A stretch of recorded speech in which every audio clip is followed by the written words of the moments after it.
हाय। लेकिन दासी मैया असमंजस स्थिति में वहीं खड़ा रहा। लोगों ने उसे पास बुलाकर फटकारना चाहा, लेकिन पाटिल ने उस 7-8 साल के बच्चे को अपने पास बुलाकर प्यार से पूछा, पाटिल बेटा, तुमने बकरी क्यों कहा? बच्चा निर्भीकता से, यदि तू ईश नहीं दाता है तो कह, क्या मानिस है दाता? उसके अंतर में तू बैठता, फिर उससे ही दान करवाता। तू ही दानी है रामनाथ, मैं शरण तुझे ही कहता हूँ। पाटिल, क्या यह तेरे गुरुजी ने सिखाया है? बच्चा, जी हाँ, विचार तो उन्हीं के हैं, केवल मैंने। पाटिल आश्चर्य से, क्या यह वचन तुमने लिखा है? बच्चा, जी हाँ, आज ही गुरुजी ने सिखाया था कि करने और कराने वाला भगवान होता है। जब आपने मैंने यह किया, मैंने वह किया ऐसे कहा, तो मेरे मुंह से अनायास ही बकरी शब्द निकल गया। बच्चे की सफाई, सच्चाई और बुद्धिमत्ता देखकर पाटिल प्रभावित हो गए थे। पाटिल पढ़े लिखे और साहित्य में रुचि रखने वाले, सुलझे हुए विचारों वाले व्यक्ति थे। उन्हें थोड़ी अहंकार की बाधा हुई थी, जो अब दूर हो गई थी। पाटिल, बेटे, तुमने और कुछ लिखा है? बच्चा, जी हाँ, जो देखता हूँ वह लिखता हूँ। पाटिल, अच्छा, और क्या लिखा है, सुनाओ तो। बच्चा हिचकिचाते हुआ पुजारी की ओर देखते हुए उसने कहा, काठ पत्थर कांसे के पूजन हारे, घंटानाद से क्या शिव को प्राप्त कर पाओगे? बाल बराबर भी नहीं बाकीगा। रामनाथ उस घंटे के डंकारों से चंदन लेपन करके सूकर क्या बन जाएगा कुंजर? नर्तन करते देख मयूर जैसे कुकरी खोले पर, रुद्राक्ष विभूति का आडंबर, कर्मों की भी भक्ति दुष्कर, जाने जुगती विस्मृति खोकर, बोली सी नीति अपना कर, जो कोई हो ऐसा वर, अजात है रामनाथ वह नर।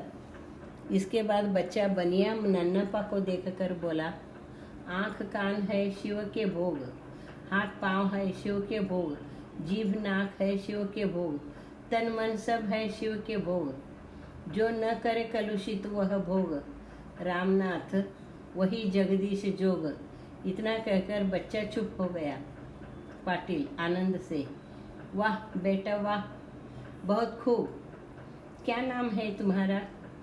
बच्चा, जी दासी मैया। पाटिल, कौन दासी मैया? नन्नप्पा, धोरी जेडर दासी मैया। जेडर कामैया का बेटा है यह। पाटिल, तो यह जेडर दासी मैया है। बहुत अच्छा लिखा है बेटा, खूब पढ़ो लिखो, और कुछ लिखोगे तो सुनाने आ जाओ हमारी बाड़ी पर। पाटिल ने दासी मैया की पीठ पर प्यार से हाथ फेरा और कहा, अब जाओ खेलो। अब सभी लोग उसे जेडर दासी मैया के नाम से पुकारने लगे। उसी की पाठशाला में दासी मैया नाम का एक और लड़का था। उसे गुरुजी देवर दासी मैया कहते थे, क्योंकि उसके पिता पुजारी थे।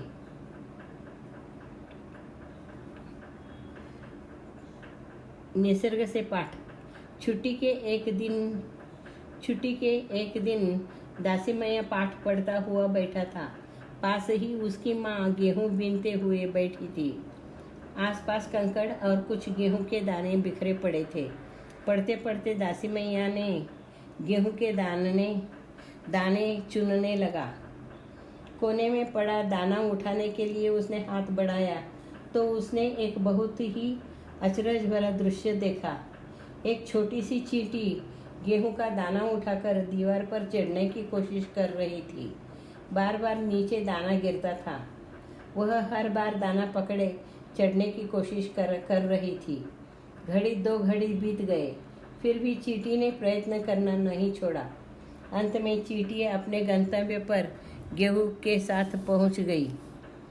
ऐसा आत्मविश्वास, ऐसी इच्छा शक्ति।